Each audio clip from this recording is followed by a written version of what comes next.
yearly series, the trio are joined by four regular characters: Sid and Ivy, the owners of the local cafe, and Compo's next door neighbours, Nora and Wally Batty.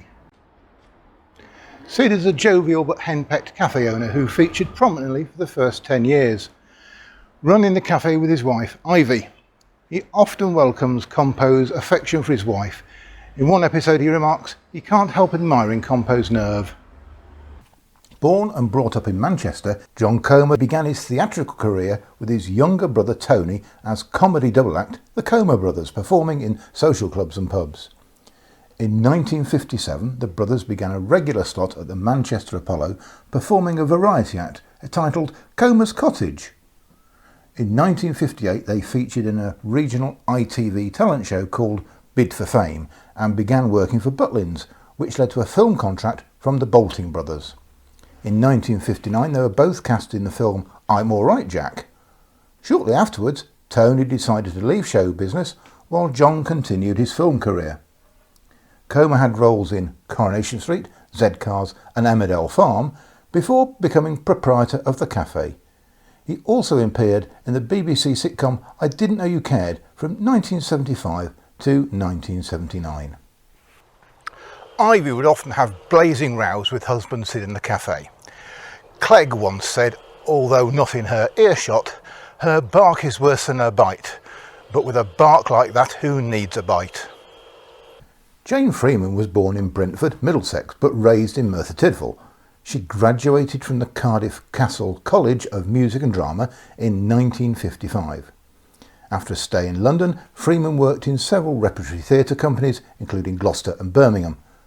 Freeman's television roles include Harry's mother in Zigga Zagga, the ITV soap Crossroads, and 5 episodes of the BBC Play for Today series. Sid and his wife often argue each other. It's something of an alarming sideshow for cafe customers. Physically formidable Ivy is never shy about bringing up Sid's apparent infidelity with a bus conductress, possibly Sarah Gledhill, who is mentioned in the series 3 episode The Kink in Foggy's Niblick. There is no doubt they love each other. Sid says, to grab our Ivy playfully, it's like feeling a lorry with an unsecure load.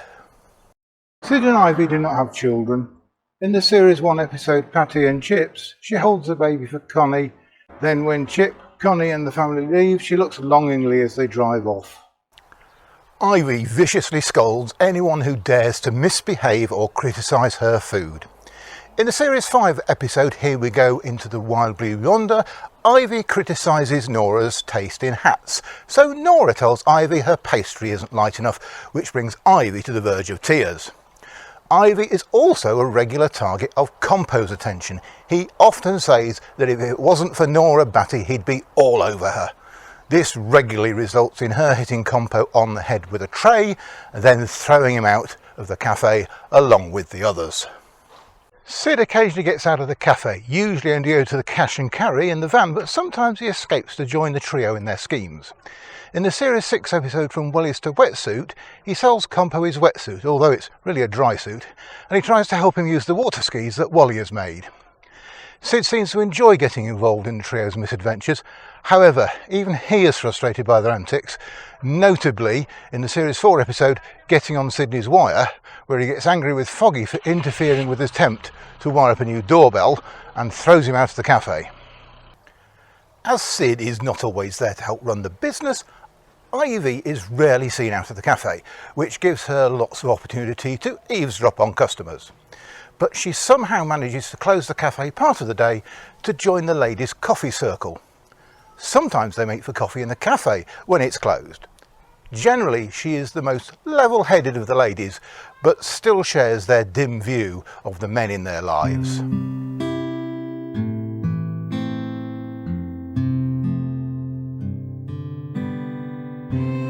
John Compo's last appearance is in the December 1983 special Getting Sam Home.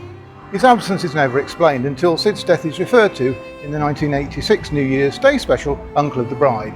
Ivy remembers him fondly and often mentions Sid in conversation.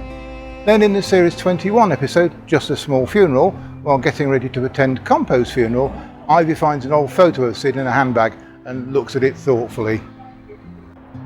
When John Comer passed away and Sid is written out, Ivy runs a café alone, except in series 8 and 9 when nephew Milburn gives a heavy-handed helping hand, and later Nora occasionally helps. Ivy's the only character other than Clegg to have been present throughout the course of the show, appearing in 274 episodes. John Comer died on the 11th of February 1984 at a hospice in Blackpool, Lancashire. Jane Freeman died from lung cancer on the 9th of March 2017.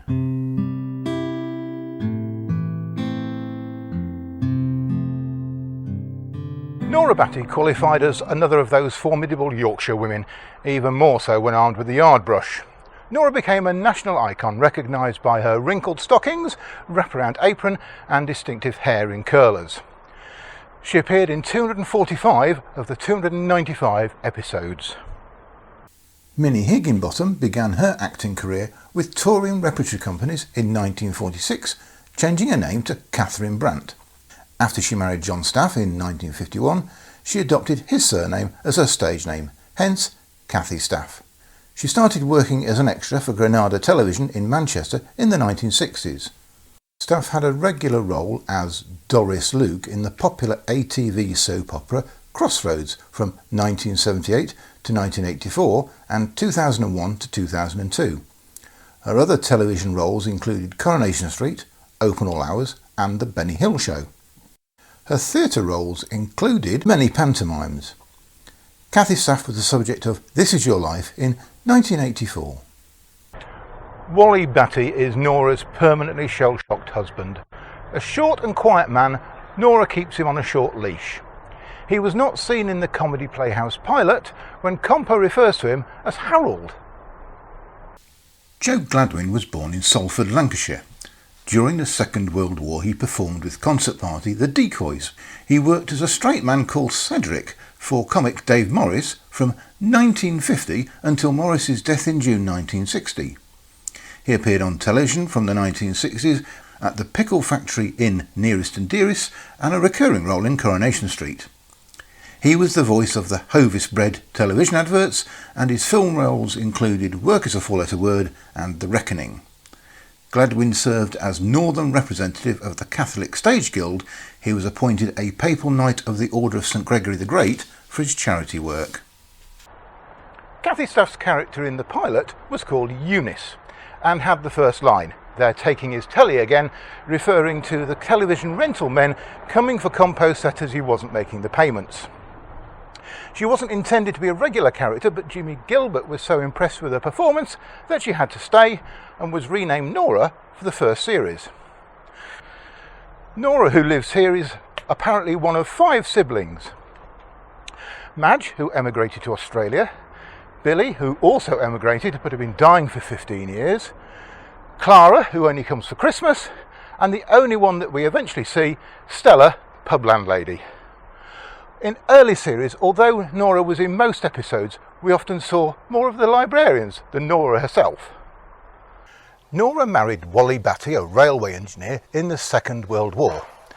Wally and Nora never had any children, and on the surface their marriage appears to be rather a loveless one. Nora wears the trousers and frequently manhandles her husband. We first see a man that must be Wally Batty in Series 1 episode Spring Fever. Whilst the trio are leaving the Elephant Castle pub, Nora pushes past, goes into the pub and reappears, literally dragging a man out from the pub by his collar, with a pint glass still in his hand. Wally did not officially appear on screen until Series 2 episode Some Enchanted Evening, when he calls on Compo to say he is leaving Nora, an absence Compo tries to take advantage of, but Wally returns a week later. Wally's relationship with Nora is in stark contrast to Compo's unrequited lust for her. Wally often welcomes the prospect of Compo running off with her one day. Nora, whose homely figure was created with padding front and rear, is almost always seen with her hair in curlers or wearing one of her remarkable hats. The hats are not remarkable for their millinery excellence, but for how awful they are. But don't let Nora hear you criticise her hats. Audrey Craig laughed at Nora's hat once, and they didn't speak for 30 years, until Clegg, Truly, Alvin and Billy staged an intervention in the Series 25 episode, Beware of Laughing at Nora's Hats. In the Series 10 episode, Downhill Racer, Nora says, I always think tidy but unattractive is the soundest base for an unblemished reputation. To which Ivy boldly replies, got it cracked then, haven't you?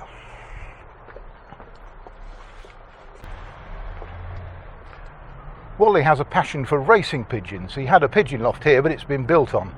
He owns a motorbike and sidecar, although we don't see it until the Series 7 episode, Cheering Up Ludovic, when he takes Nora for a ride in the countryside.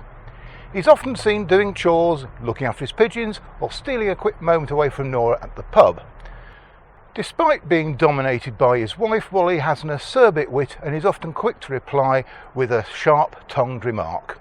This usually causes more trouble for him when Nora tells him off. Compo has an obsessive lust for Nora and often loiters around to get her attention. But when he points out how badly wrinkled her stockings are, or manhandles her for a kiss, she assaults him with a broom. More than wrinkled, Compo describes her stockings as looking like Venetian blinds, or like wearing puttees.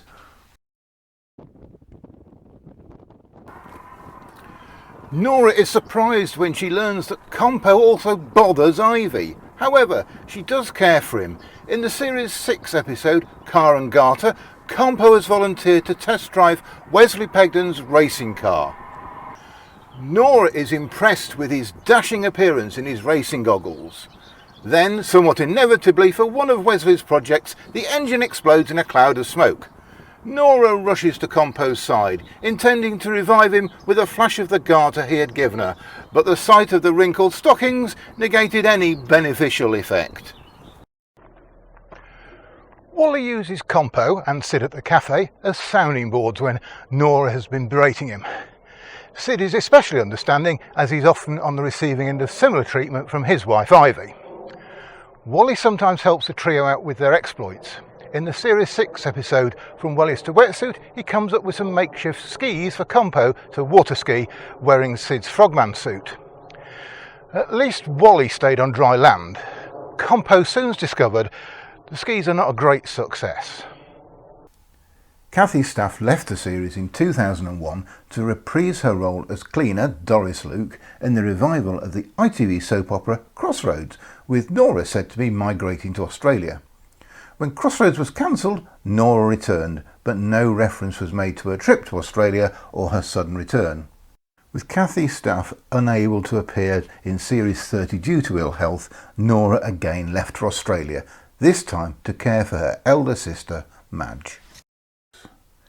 Kathy Staff died on the 14th of December 2008 at a hospice in Ashton-under-Lyne after a brain tumour was diagnosed earlier in the year.